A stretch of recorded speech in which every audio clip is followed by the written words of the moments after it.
Hello students, I am Suman Tevatia and here is your second lesson An Astrologer's Day from your short stories. It is written by R.K. Narayan and its full name is Rashipuram Krishnaswamy Narayan. Full name is Rashipuram Krishnaswamy Narayan. So students, there are two main characters in this story. First is astrologer himself and second astrologer's wife. It is a minor role. And third is Guru Nayak. Guru Nayak is astrologer's friend. तो students इसमें three जो main characters हैं ये हैं और ये story वास्तव में बहुत इंटरेस्टिंग है. It is a very interesting story. So students, let us start this story. Punctually at midday, he opened his bag and spread out his professional equipment.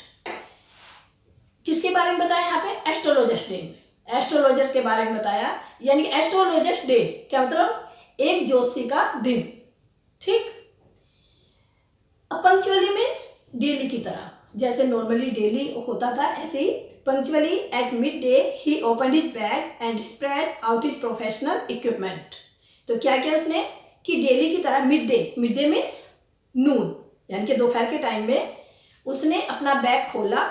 उसने मीन्स एस्ट्रोलॉजर ने, उस ज्योतिषी ने. And spread out his professional equipment. और क्या क्या bag खोला और बैग में जो भी उसके सामान थे, जो भी इक्विपमेंट थे अपने प्रोफेशन से रिलेटेड, जो प्रोफेशन से रिलेटेड थे वो सामान सारा स्प्रेड किया, फैलाया. जैसे नॉर्मली आपने देखा होगा ज्योतिषी जो हैं वो अपना सामान सारा फैला के रखते हैं. Which consisted of a dozen cowrie shells. उनमें क्या क्या था? 1 डजन कोरी शेल, यानी कि 1 डजन कोड़ियाँ. A square cloth with obscure mystic charts on it. एक चौकोर कपड़ा होता था उस ज्योतिषी के पास और उसमें ऑब्सक्योर मिस्टिक चार्ट, अजीब अजीब सी चार्ट सा बना होता था, आकृतियां बनी होती थी उसमें, जिसे नॉर्मली हम लोग नहीं समझ पाते. अ नोटबुक, उसमें उसके सामान में एक नोटबुक भी होती थी. And a bundle of palmyra writing.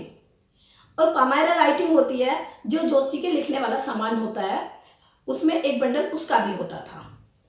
ठीक है. तो ये उसके सामान में था कि क्या होता था उसके बाद? 1 डजन तो कोड़ी सेल होती थी, यानी कोड़ियाँ होती थी. एक चौकोर कपड़ा होता था, उसमें अलग अलग आकृतियाँ बनी होती थी. एक नोटबुक होती थी और एक पामायरा राइटिंग होती थी. ठीक है. His forehead was resplendent with sacred ash. और उसका जो माथा था हमेशा वो चमकता रहता था. स्प्लेंडेंट में चमकना, चमकता रहता था. किससे? सेक्रेड आश, यानी कि जैसे माथे पे वो तिलक टाइप से लगाए रहते हैं ना, राख से जो लगाते हैं उसको बोला उसने, यानी कि वो लगी रहती थी, जैसे आप कहते हैं भस्म टाइप से लगी होती थी. एंड वर्मिलन, और साथ पे रोली भी लगी होती थी, राख भी लगी होती थी और वर्मिलन मीन्स रोली लगी होती थी. And his eyes sparkled with a sharp abnormal gleam which was really an outcome of a continual searching look for customers. और उसकी जो आईज थी वो हमेशा बड़ी तेजी के साथ चमकती रहती थी, यानी कि अजीब सी चमक उसकी आंखों में थी. which was really an outcome, और वास्तव में वो किस चीज़ का आउटकम था? उसकी आंखें क्यों चमकती थी? an outcome of a continual searching look for customers. क्योंकि कंटिन्यू उसकी आंखें जो हैं कस्टमर्स को ढूंढती रहती थी, ग्राहकों को ढूंढती रहती थी. इसी कारण से उसकी आंखों में एक अजीब सी चमक, अजीब सा तेजपन उसकी आंखों में आ गया था. But which his simple clients took to be a prophetic light. लेकिन इस चीज को उसके जो सिंपल क्लाइंट्स होते थे, भोले भाले क्लाइंट्स होते थे, वो उसको क्या समझते थे? प्रोफेटिक लाइट, यानी कि प्रोफेटिक मीन्स अलौकिक, कि उसकी आंखों में तो अजीब चमक है, यानी कि उसे अलौकिक प्रकाश समझते थे. एंड फेल्ट कंफर्टेड, और कंफर्टेड हो जाते थे। कंफर्टेड क्या हो जाता है कि हाँ वास्तव में ये ज्योतिषी जो बहुत अच्छा है, इसके अंदर तो प्रोफेटिक लाइट भी है, यानी कि हम सही जगह आ गए। नॉर्मली आप सोचते हैं ना कि हम किसी प्रॉब्लम में थे, हमें कुछ पूछना था, तो यानी कि हम सब सही ठीक आ गए, ये आदमी अच्छा है, यानी कि ये एस्ट्रोलॉजर अच्छा है, इस तरह से वो फील करते थे। The power of his eyes was considerably enhanced by their position। अब इसकी पावर जो थी अपनी पोजीशन के कारण और ज़्यादा बढ़ जाती थी। उसकी पोजीशन कैसी होती थी? Placed as they were between the painted forehead, कि पहले तो वो क्या करता था, अपने फोरहेड के बीच में पेंट किए रहता था, ऐसे अजीब से मतलब अच्छी तरह से पेंट करता था, यानी कि तिलक टाइप इस तरह से जो वाइट और रेड कलर की जो बनाए रखते हैं, इस तरह से वो अपने फोरहेड के बीच में पेंट करता था। And the dark whiskers which stream down to his cheeks, और डार्क कलर के जो विस्कर्स होते, विस्कर्स बोलते हैं बेटा गलमुच्छे, यानी कि वो उसको ऐसे लटके होते थे जो चीक्स पर भी उसकी परछाई सी आती थी, चीक्स तक भी छाए रहते थे ऐसे, इस तरह से वो अपनी पोजीशन बनाए रखता था। Even a half wit's eyes would sparkle in such a setting, तो क्या कह रहे हैं वो, even a half wit's eyes would sparkle in such a setting. Half wit means यानी कि यहाँ तक कि जिस हाफ विट यानी कि जिसमें आधी बुद्धि होगी, और आधी बुद्धि का आप क्या कहेंगे कि मूर्ख, यानी कि इस जो उसकी पोजीशन होती थी उसमें तो बेवकूफ़ को भी अगर बैठा दो ना तो उसकी भी आंखें चमकने लगेंगी। जिस तरह की वो सेटिंग करता था, उस सेटिंग में तो एक बेवकूफ़ को बैठा दो तो उसकी भी आंखें चमकने लग जाएंगी। To crown the effect he wound a saffron coloured turban around his head, और अपने इसी इफेक्ट को और क्राउन करने के लिए और बढ़ाने के लिए क्या करता था वो, अपने हेड के चारों तरफ एक सैफरन कलर का टर्बन भी बांधता था। टर्बन मीन्स पगड़ी, यानी कि साफा जो भी आप बोलते हैं, तो टर्बन जो आपके सैफरन कलर का यानी कि भगवा रंग का वो चारों तरफ टर्बन भी बांधता था अपने हेड के।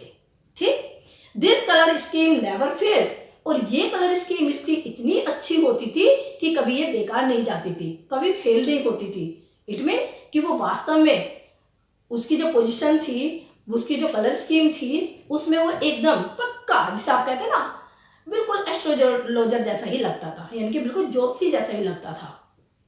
अच्छी कलर स्कीम थी उसकी। Okay, next paragraph. People were attracted to him as bees are attracted to cosmos और डेहिलिया स्टॉक्स। क्या कह रहे हैं यहाँ पे कि लोग उसके चारों तरफ ऐसे अट्रैक्टेड होते थे उससे, जैसे डेहिलिया या कॉस्मोस का जो स्टॉक होता है, पौधा होता है, उसके चारों तरफ मधुमक्खियां अट्रैक्ट होती हैं, ऐसे ही कहने का मतलब कि उसके पास हमेशा भीड़ लगी होती थी, लोग उसके चारों तरफ अट्रैक्ट होते रहते थे, यानी कि आते रहते थे। He sat under the boughs of a spreading tamarind tree, which flanked a path running through the town hall park. He sat under the boughs of spreading tamarind tree, जो tamarind tree होता है, इमली का पेड़ होता है, उसकी जो ब्रांचेज होती हैं उसके नीचे वो बैठता था। Which flanked a path running through the town hall park, जो टाउन हॉल से गुजरती हुई सड़क के किनारे पर था। वो जो ट्री था, टैमरिन ट्री था, वो टाउन हॉल से गुजरती हुई सड़क के बिल्कुल किनारे पर था, और वो उसके नीचे बैठता था, उस पेड़ के। Okay, it was a remarkable place in many ways. अब ये प्लेस जो था, ये जो इमली का पेड़ था जिसके नीचे वो एस्ट्रोलॉजर बैठता था, ये प्लेस कई तरह से बहुत ही बढ़िया प्लेस था, यानी कि रिमार्केबल प्लेस था। A surging crowd was always moving up and down this narrow road. कहने को तो वो नैरो रोड थी, लेकिन वहाँ पे क्या होता था, सर्जिंग क्राउड का मतलब तेजी से भागती हुई क्राउड वहाँ इधर से उधर जाती रहती थी। कहने का मतलब भीड़ रहती थी उस रोड पर, खूब जो लोग थे इधर से उधर आते जाते रहते थे।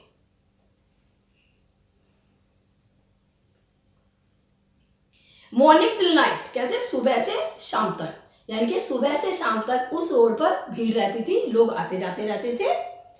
A variety of trades and occupation was represented all along its way. अब यहाँ पे जितने भी ट्रेडर्स थे, यानी कि बिजनेस वाले थे, ऑक्यूपेशन वाले थे, उनके जो रिप्रेजेंट थे वो उसी रास्ते से होकर के जाते थे। कैसे?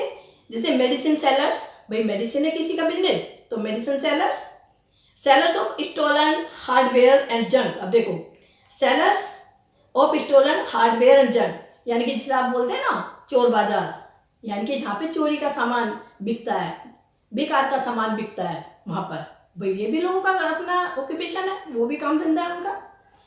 मैजिशियंस यानी कि जादूगर, एंड अबव ऑल, और इन सबसे बढ़कर भी, यानी कि इन सबसे ऊपर, ऑक्शनियर ऑफ चीप क्लोथ, यानी कि जो सस्ते कपड़े बेचने वाले होते हैं, जो शोर मचाते रहते हैं। जैसे अच्छा, ऑक्शन होता है नीलाम, ऑक्शनियर नीलामी करने वाला।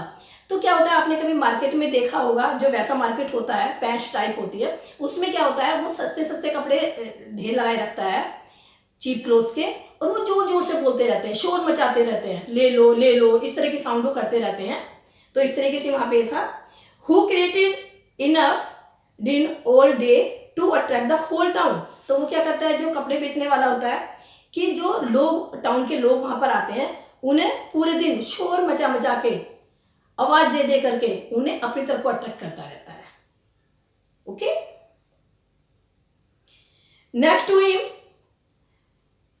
next to him in vociferousness came a vendor of fried groundnut, और उसी के बाद यानी कि उसके नजदीक ही शोर करता रहता था। vociferousness means making a noise, यानी कि शोर करता रहता था। कौन? Came a vendor of fried groundnut, यानी कि एक वेंडर था जो भुनी हुई मूंगफली बेचता था, उसके यहाँ से भी शोर आता रहता था, उससे भी आवाज आती रहती थी। Who gave his ware a fancy name each day, और वो जो ग्राउंडनट वाला था, मूंगफली वाला था, वो अपनी मूंगफलियों को डेली नया नया नाम देता रहता था, फैंसी नाम देता रहता था, सुंदर सुंदर नाम देता रहता था। वेयर होता है सामान, और उसका सामान क्या था? मूंगफली। क्या कहता था वो? नया नया नाम क्या देता था? सुंदर सुंदर names. Calling it's Bombay ice cream one day, एक दिन तो यानी कि कभी तो उसको वो बॉम्बे आइसक्रीम बोलता था। And on the next daily almond, और अगले दिन उसको क्या बोलता था? अपनी मूंगफलियों को क्या बोलता था? Daily almond. आलमंड होते हैं बादाम, यानी कि दिल्ली के बादाम, इस तरह से। And on the third day Raja delicacy, delicacy means यहाँ पे है स्वीट, यानी कि मिठाई, और कई बार कहता था राजा की मिठाई, यानी कि वो जो जो से शोर मचा मचा के बोलता था। कभी कहता था बॉम्बे आइसक्रीम, तो अगले दिन कहता था दिल्ली आलमंड, और फिर कहता था राजा की मिठाई। इस तरह के वो नए नए फैंसी नाम अपने वेयर को, यानी अपने सामान को देता रहता था। And so on so fourth, इत्यादि इत्यादि कह करके और भी इस तरह के नाम वो अपने सामान को देता रहता था। एंड पीपल फ्लॉक्ड टू हिम, और लोग जो होते, फ्लोक्ड मतलब उसके चारों तरफ इकट्ठे रहते थे। भाई किसी को खरीदना है तो उसकी आवाज़ सुन के और भी लोग आ जाते थे, तो लोग उसके चारों तरफ इकट्ठा रहते थे। A considerable portion of this crowd dallied from the astrologers to, और इस भीड़ का बहुत बड़ा भाग, कंसिडरेबल पोर्शन यानी कि इसी भीड़ का बहुत बड़ा भाग जो था, अम्यूजमेंट करता था खुद ही, यानी कि वो भी खूब जोशी के सामने इकट्ठे रहते थे। इसी वजह से, क्योंकि वो मूंगफली वाले के पास आते थे, तो जोशी वाले के सामने भी, जो जोशी था उसके सामने भी काफ़ी भीड़ इकट्ठी रहती थी, यानी कि भीड़ का काफ़ी बड़ा पोर्शन जोशी के पास भी आता था। So students, I hope it is clear to you. Remaining part of this lesson will be covered in our next video. Thank you very much.